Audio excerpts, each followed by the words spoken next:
entreprise qu'on a montée avec un associé durant nos études à l'Instituto de Empresa de Madrid, dans le cadre d'un incubateur interne de l'université de Lille.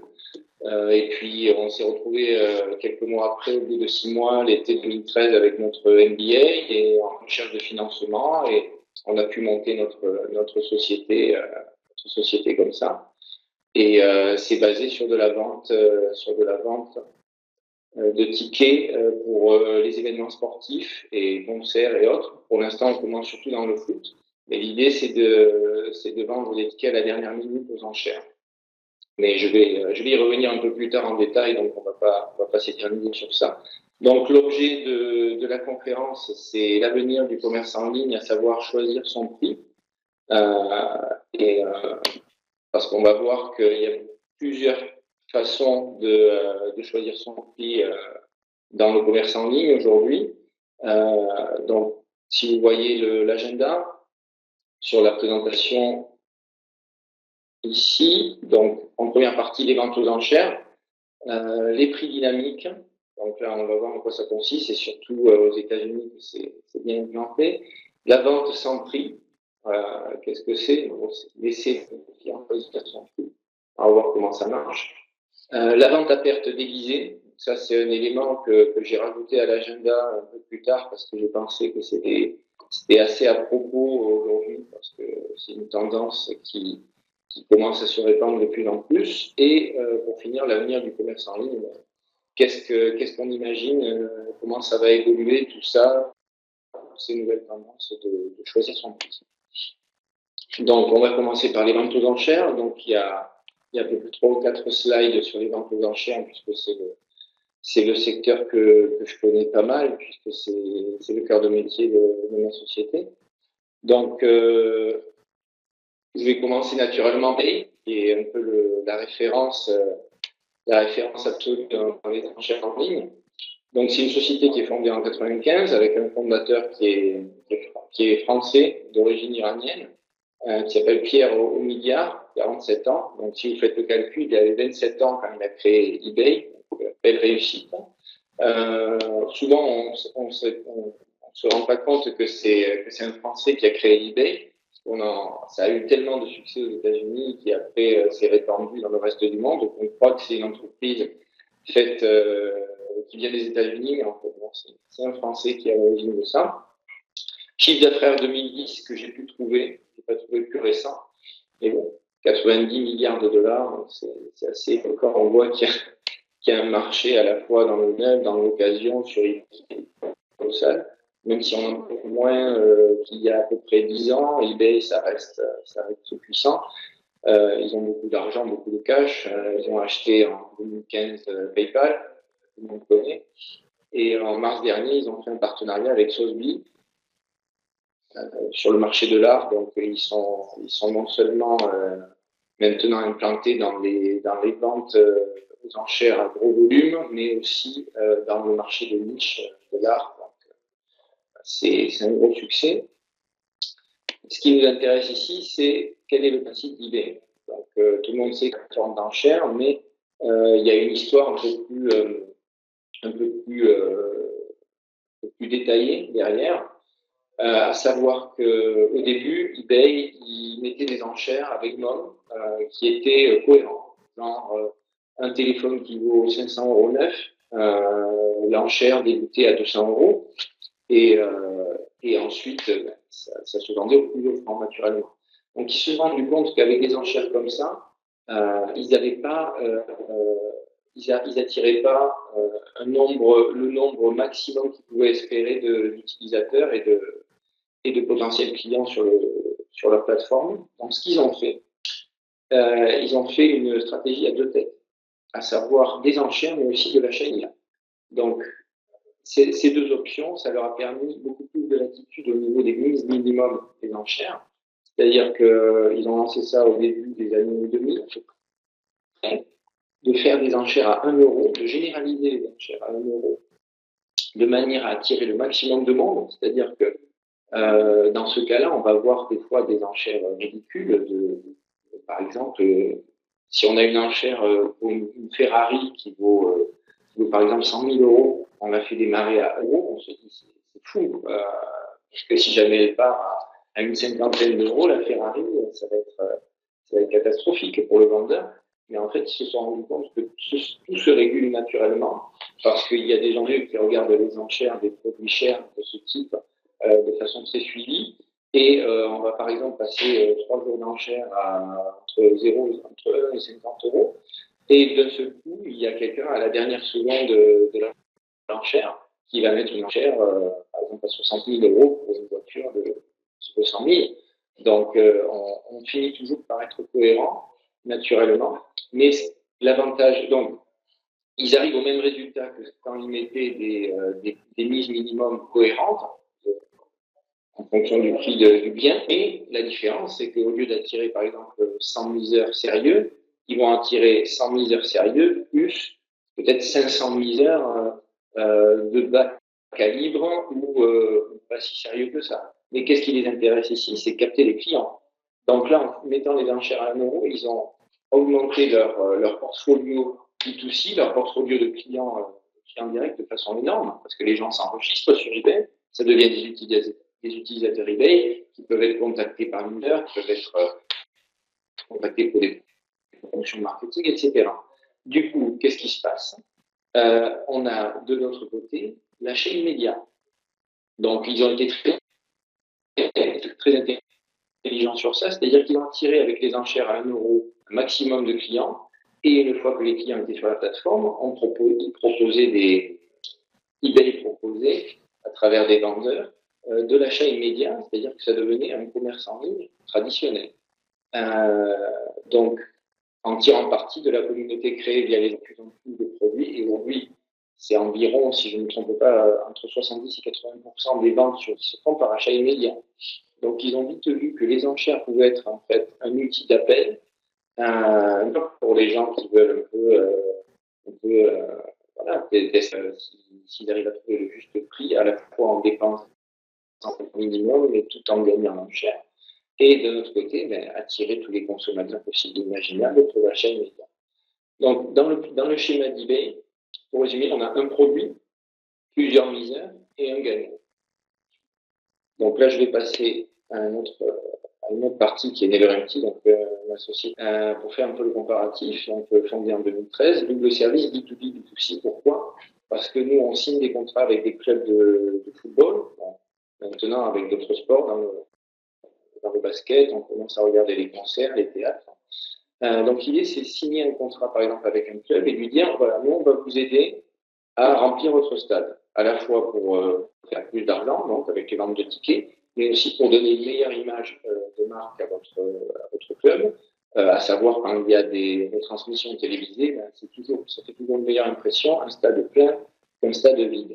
Donc ça, c'est notre mission B2B, de servir les clubs, d'essayer de les faire et aussi, par ailleurs, de leur fournir des statistiques pour les aider à ajuster leur politique de prix. Puisque si on existe, NeverEmpty, c'est justement parce que les prix des tickets sont trop élevés en Espagne, et c'est aussi le cas en France et en Allemagne.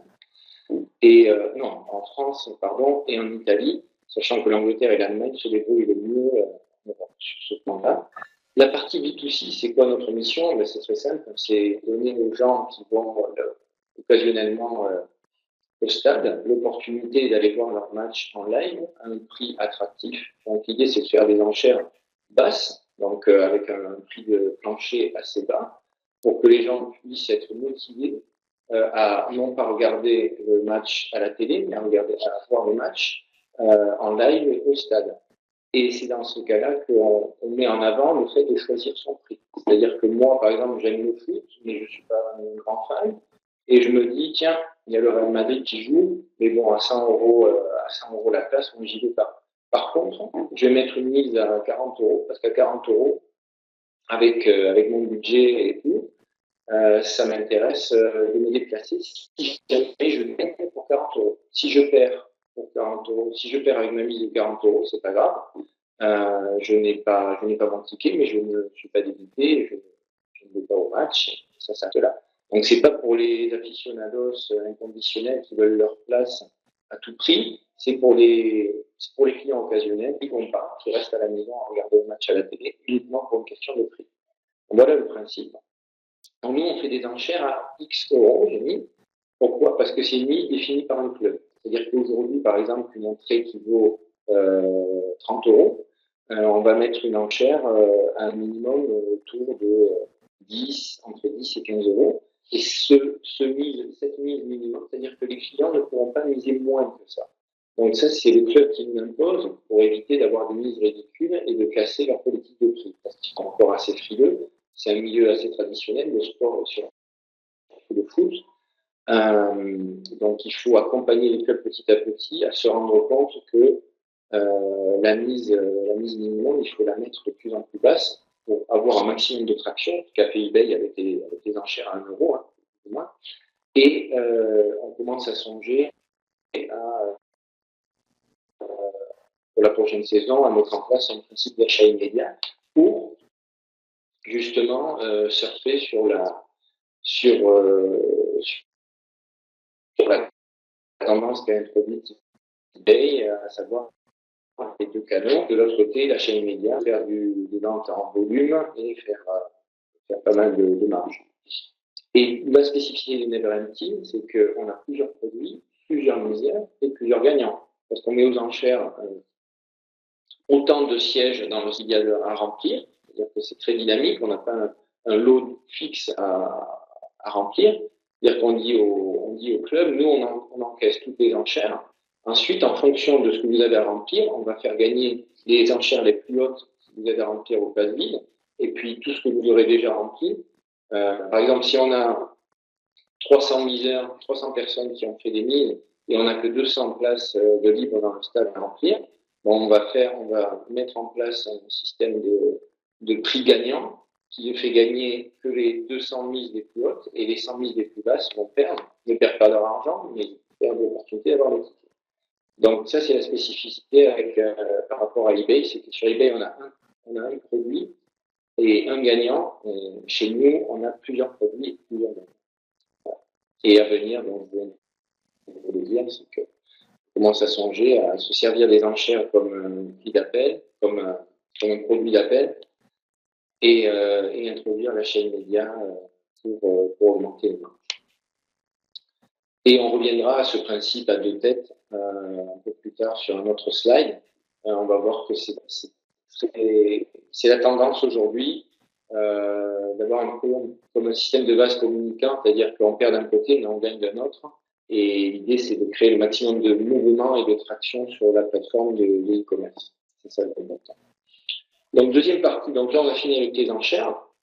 Deuxième partie, les prix dynamiques. Donc, qu'est-ce que c'est les prix dynamiques? Donc, le principe, c'est un algorithme complexe. En quoi ça consiste? C'est très simple. Dans le principe, c'est simple. C'est-à-dire qu'on va mettre en place un algorithme qui va prendre en compte des critères, différents critères, afin d'évaluer le prix le prix parfait, en fait, que les gens sont prêts à payer, le maximum que les gens sont prêts à payer, et en même temps, qui permet à l'entreprise de vendre son produit. C'est-à-dire, par exemple, je passe au qui, justement, qui le fait aujourd'hui, ça, le principe de prix dynamique, la SNCF, par exemple, la Renfe, beaucoup de compagnies aériennes. On a aussi le Real Madrid qui le fait. Donc, comment ça marche? Quelles sont les spécificités? Par exemple, pour tout spécifique à un domaine. Par exemple, si on parle des trains, la Renfe et la SNCF, ça va être par exemple ajuster le prix en fonction si le train part juste avant un pont, un jour férié, ou à cette période de l'année, il fait soleil, il fait plutôt mauvais, est-ce qu'il fait froid, est-ce qu'il fait chaud, est-ce que les enfants sont à l'école, peuvent prendre des vacances, est-ce que c'est les vacances scolaires? Tous ces paramètres vont vont être utilisés par un algorithme pour calculer automatiquement quel est le meilleur prix que les gens sont prêts à payer, et en même temps pour maximiser les bénéfices au niveau de l'entreprise. Donc là, on parle des trains. Les avions, c'est à peu près similaire. C'est basé sur les les vacances, le prix des clients, les jours fériés, la météo, ça on va plus loin, le climat politique du pays, de la région. S'il y a un événement particulier dans tel endroit, par exemple si on va de Madrid à Barcelone et qu'il y a un festival à Barcelone assez suivi ce week-end-là, eh bien, peut-être il va y avoir certains sièges adaptés aux jeunes et tout ça, qui vont subir une hausse. On va voir qu'il va y avoir une recrudescence de demandes de trajet pour ce festival entre Madrid et Barcelone. Du coup, et monter les prix parce que voilà, ils ont calculé qu'ils auraient plus ou moins le monopole. En fonction aussi, on peut prendre les autres moyens de transport, comme l'avion par exemple. S'ils voient que les billets sont très chers au niveau des avions, ils vont monter un petit peu leur prix au niveau de la Renfe, parce qu'ils se disent, de toute façon, on est bien moins cher que les avions, donc autant augmenter un peu leur prix, parce que tout le monde va choisir la Renfe et pas l'avion. Donc voilà, c'est un algorithme très intelligent qui va être programmé et qui va calculer tout ça automatiquement. Pourquoi? On vient de le dire, hein, c'est pour maximiser les bénéfices au niveau de l'entreprise tout en vendant. Parce que c'est l'erreur, par exemple, que font beaucoup de clubs de foot en Espagne et en Europe, c'est qu'en mettant un prix trop haut pour maximiser leurs bénéfices, ils perdent les clients parce que les clients ne sont pas prêts à payer ce prix. Donc il faut arriver à déterminer justement le prix que les gens sont prêts à payer, tout en maximisant les revenus du club, de la société. Mais ce n'est pas le même prix. Donc, entre ce que veut l'entreprise et ce que veulent les clients, il y a un monde. Et on est là justement pour déterminer quel est ce prix via l'expérience empirique. Donc c'est une différence entre USA et Europe.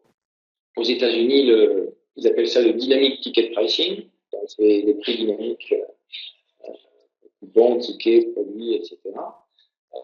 C'est très bien implanté aux États-Unis. En Europe, ça met du temps à arriver. Il y a certaines grandes sociétés, voilà, comme vous dit le Real Madrid, par exemple, ils ont un algorithme d'environ qui prend en compte autour de 100 ou 120 critères, quelque chose comme ça. Donc, ça peut être la météo, ça peut être aussi les résultats contre cette même équipe la saison passée, quels sont les joueurs qui sont blessés, quels sont les joueurs qui sont susceptibles de faire un carton ce jour-là pendant le match. Enfin, voilà, donc là, on se rapproche de la création de ces algorithmes et des paris en ligne. Pourquoi? Parce que les paris en ligne, ils ont vraiment inventé tous ces critères. Pourquoi? Parce qu'ils calculent les cotes, les fameuses cotes, les cotes des paris en ligne qui font gagner un peu les paris sûrs et qui font gagner les gens qui jouent sur des résultats sûrs gagnent un peu et les gens qui jouent sur des résultats risqués gagnent beaucoup, mais ils peuvent aussi perdre facilement. Donc tout le principe des paris en ligne, des paris sportifs, ça a vraiment servi à créer des algorithmes de prix dynamiques. C'est très lié. Les limites, hein, c'est la complexité du public, bien sûr, puisque comme on l'a vu, c'est chaque algorithme de calcul britannique est spécifique à un secteur, voire même à une société ou à un club. Donc c'est du sur-mesure. Il faut vraiment se creuser la tête pour avoir l'algorithme parfait qui calcule pour cette entreprise en particulier le juste prix qui va faire vendre au maximum avec un prix le plus élevé possible tout en vendant. Et la pertinence des critères, voilà, nous paraissent justes et qu'au final n'ont aucun impact sur la volonté d'achat de la personne. Donc ça va être empirique, ça va être en fonction, on va voir les critères qui pèsent le plus dans l'équation et on va leur donner plus de valeur au fur et à mesure qu'on fait avancer on utilise l'algorithme. Troisième partie, donc la vente sans prix. Donc là, c'est le plus agressif qu'on peut imaginer, c'est-à-dire qu'on vend un produit, on ne parle même pas le prix on ne parle même pas du prix. Donc c'est le client qui est seul juge de ce que ça vaut. Donc ça, c'est vraiment le principe c'est la loi de l'offre et de la demande. Donc, régime la bourse, bien sûr, puisque dans la bourse, c'est exactement ça, c'est en fonction de l'offre et de la valeur d'une action déterminée. Donc, cette tendance, maintenant, on commence à la voir sur des entreprises à succès comme Priceline.com. Je vous invite à aller faire un tour sur le site internet, c'est assez marrant, ils ont pris de Capitaine Kirk, l'acteur qui jouait Capitaine Kirk dans Star Trek, la vieille série, comme leur figure de parents. Et vous allez voir sur le site, donc il y a des ventes de billets d'avion, de train, d'hôtels, etc. Puisque c'est des produits qui sont très demandés, très volatiles au niveau des prix. Et il n'y a pas de prix. Donc, c'est vous qui rentrez le prix qui vous paraît juste pour tel ou tel produit en fonction de vos recherches, etc. Et après, vous pouvez avoir votre ticket au prix que vous avez évalué. Donc, vous payez ce que vous avez pensé que ça valait. Et si vous avez évalué un prix qui est trop bas par rapport à la réalité, vous n'avez pas votre produit, mais vous n'avez pas d'argent. Et voilà, donc ça, c'est très dynamique, forcément, très incertain pour les entreprises. Donc, du coup, quand je parle dans les limites de l'intrusion marketing, c'est pour ça que surtout en Europe, ça a du mal encore à prendre cette tendance, parce que quand on dit à un directeur marketing, c'est fini, tu vas plus gérer la politique de prix, c'est les utilisateurs, c'est nos clients qui vont déterminer le juste prix de nos produits. Et on va vendre en fonction de ça. Donc c'est un peu insultant pour pas mal de directeurs marketing qui, eux, peuvent avoir 20 ans ou 30 ans d'expérience dans le pricing, dans la mise en place des politiques de prix, et de leur dire, mais en fait, ça va se faire tout seul. On n'a plus besoin de toi pour ça. Donc ça a du mal à prendre des fois dans les sociétés old school, vieille école de l'Europe. Et la complexité B2C, pourquoi? Parce que la complexité au niveau du client direct, puisqu'on demande aux clients de réfléchir quand même de façon importante ici, puisqu'il faut qu'ils choisissent un prix qui est cohérent en fonction de son budget, mais aussi cohérent en fonction de ce que le produit veut. Donc on lui demande quand même de faire un peu un boulot de directeur marketing en quelques secondes. Mais finalement, c'est pas si bête parce que le client, de toute façon, à la fin, il est roi. Et c'est lui, c'est après, en faisant une moyenne, on aura des gens qui vont évaluer des prix ridicules, d'autres qui vont évaluer des prix hors plage. Mais quand on va faire les statistiques, on va forcément retrouver un nuage de points qui est dans un secteur de prix qui est cohérent et qui va nous permettre de déterminer, OK, la plupart des gens évaluent que ça valait ça, en moyenne, donc on va mettre un prix équivalent à ça, puisque c'est ce que les gens sont prêts à payer. Donc ça c'est tout à fait cohérent, c'est juste qu'il faut éduquer maintenant les entreprises et toutes les entreprises de commerce en ligne à ce genre de nouvelles tendances. Je voudrais finir avec un dernier principe qui est la vente à perte déguisée. Donc, alors, ça, c'est assez violent aussi. Donc, on a une législation qui est en pleine évolution. Je vous invite à aller faire un tour sur le lien sur ce petit lien qui parle de la vente à perte qui ne serait plus interdite. Donc, en fait, il y a une exploitation des vides juridiques à ce niveau qui est de plus en plus agressive. Et donc, c'est un article français, vous allez voir, qui dit en gros que on doit pouvoir vendre certains produits à perte sous certaines conditions. En fait, c'est pas de la vente à perte, c'est juste on va perdre de l'argent d'un côté et gagner de l'argent avec un autre produit de l'autre. Sachant que la vente à perte est strictement interdite par la loi, mais on commence à voir ces tendances-là qui évoluent parce que on va vers ça en fait. On va vers des stratégies de type prix marque ou Inditex, lié en deuxième point, où un produit finance un autre. Par exemple, Primark, en ce moment, ils sont en train de vendre Inditex, le cost du textile, et leur stratégie est très, très, très agressive, à savoir qu'ils ont des prix très bas, et ils vendent beaucoup de produits à perte. D'autres non, mais certains produits à perte ou quasiment à perte. Et ils se débrouillent justement, c'est-à-dire que le volume n'est plus aujourd'hui une condition pour avoir. Ce n'est plus juste une option pour faire plus d'argent, c'est une nécessité. C'est-à-dire que sans volume, l'entreprise ferme. Donc c'est un peu comme une fuite en avant qu'on assiste. Primark, c'est le meilleur exemple dans ce sens-là. Je vous invite d'ailleurs, il y a des documentaires en français sur Internet, en streaming, que vous pouvez consulter si vous voulez. Sur Primark, c'est assez édifiant leur stratégie en fonction du volume, des fournisseurs qui fabriquent offshore, à l'étranger, dans des pays low cost, pour réduire plus les coûts de fabrication possibles. Et voilà, c'est des volumes titanesques qui leur permettent de rester en vie, parce que sans volume, ils ferment petit. Donc, c'est des plateformes complexes, avec des marges réduites et des volumes indispensables. Voilà. Et de toute façon, aujourd'hui, on va vers ça. C'est-à-dire qu'on a une complexité, donc, ça nous permet de conclure sur l'avenir du commerce électronique, qui est, on a des produits aujourd'hui qui, quand on les vend, on ne peut plus vendre simplement comme on faisait avant. On est obligé de mettre en place des processus de captation de clients via les réseaux sociaux, via des publicités online segmentées, etc. Ce qui augmente la complexité de façon énorme. Et là, je ne parle que l'aspect B2C, avec le client, avec le marketing direct, online, etc.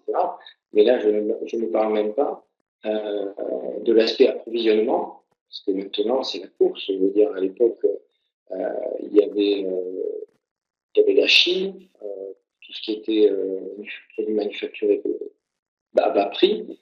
On a l'Inde, on a le Vietnam, maintenant, on a des pays comme ça pullule. On a l'Amérique du Sud aussi, certains pays d'Amérique du Sud, comme le Pérou.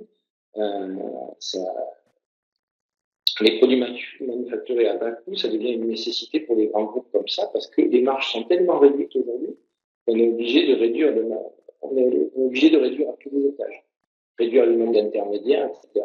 Et augmenter les volumes de façon impressionnante, puisque ces marges étant très faibles, on est obligé d'avoir des volumes très importants pour faire suffisamment de bénéfices pour avoir le fonds de roulement qui permet de payer les employés, qui permet de payer les fabriques, qui permet de payer les magasins. D'ailleurs, c'est pour ça, même avec le succès, si on prend l'exemple de Indilex avec Zara, même si c'est une entreprise formidable, un succès extraordinaire, mais ils sont quand même obligés de couper leur budget marketing. Par exemple, vous n'allez pas voir des pubs Zara à la télé, vous n'allez pas avoir des pubs Zara à la radio, vous n'allez pas avoir des grandes publicités Zara dans El País ou dans des journaux très lus et tout ça. Pourquoi? Parce qu'ils veulent économiser leur argent, ils ne veulent pas dépenser leur argent dans le marketing direct comme ça. Et ils préfèrent investir sur des prix bas avec des produits de qualité. Et les gens, le bouche à oreille fera le reste. L'alternative, qu'est-ce que c'est? C'est très simple, c'est les niches premium. Donc, au lieu de faire un produit à bas coût vendu à gros volume, on fait un produit à coût élevé, mais avec des petits volumes. Donc là, on vise une niche de clients bien déterminée où on va se passionner pour les comprendre à la perfection et leur proposer une offre de qualité très élevée, avec peut-être un prix qui est élevé aussi, mais ils savent pourquoi ils payent. Et c'est des clients qui savent ce qu'ils veulent. En gros, on a ce choix-là. Soit c'est prix bas, gros volume, prix élevé, niche premium, petit volume. Mais exception, c'est Apple. Apple, pourquoi? Parce qu'ils ont réussi ils arrivent à faire du gros volume et en même temps avec un produit premium. Voilà. Et il y a très peu d'entreprises qui ont réussi à passer ce pari. Eux, ils y sont arrivés grâce aussi à l'aura de Steve Jobs, maintenant qui est décédé, mais il a laissé un héritage qui est juste là bien géré. Après, il faudra que les gérants d'Apple fassent attention à toujours booster l'émission et toujours être un pas en avant de la concurrence, parce que maintenant, les concurrents comme Samsung commencent à vraiment égaler, voire dépasser Apple, en qualité de téléphone et de produits. voilà, c'est une perpétuelle course fuite en avant. Bon, ma conclusion la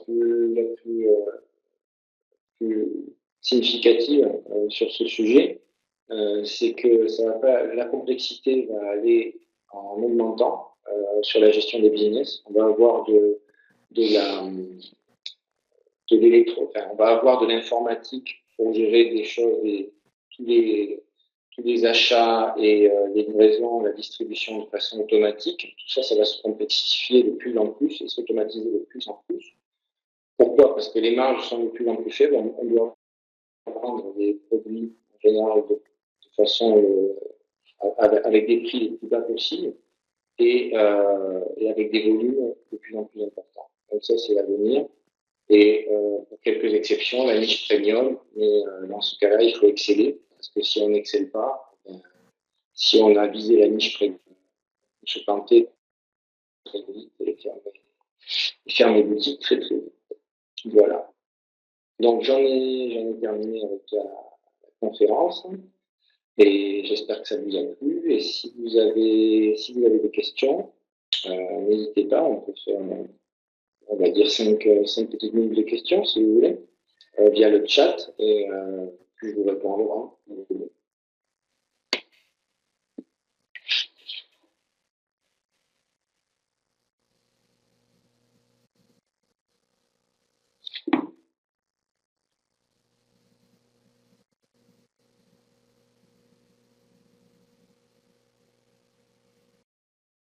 Merci Stéphanie.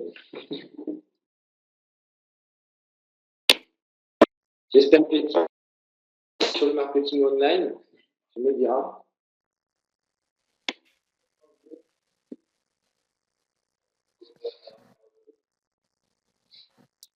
Ah bon, ça va. Je ne sais pas, j'ai vu Olivia, tu voulais parler davantage d'une question particulière. Merci Joël.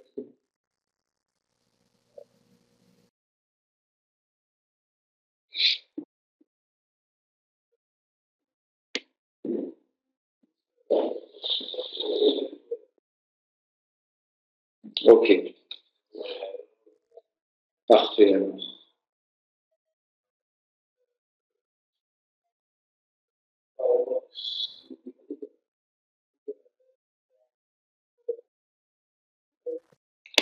Oui, alors je vais vous écrire mon adresse email.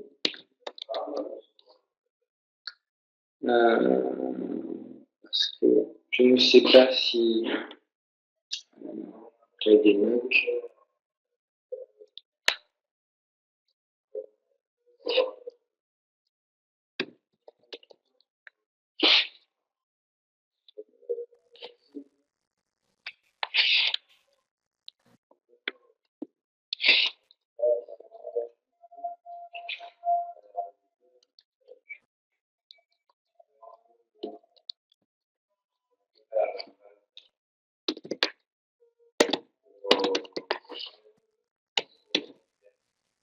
Ok, donc mon email, j'ai mis hâte parce que j'arrive pas à faire l'arrobase sur ce clavier Mac. Désolé. Donc c'est présidence@franrisquer.com. Donc d'après ce que je comprends, vous n'arrivez pas à télécharger le PowerPoint, la présentation.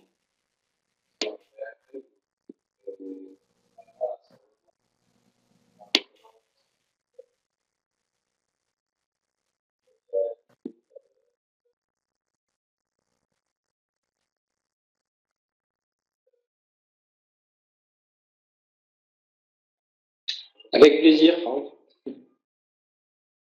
Ok. Ah, merci Stéphanie. Bon, ben c'est parfait. Alors. Si vous avez votre programme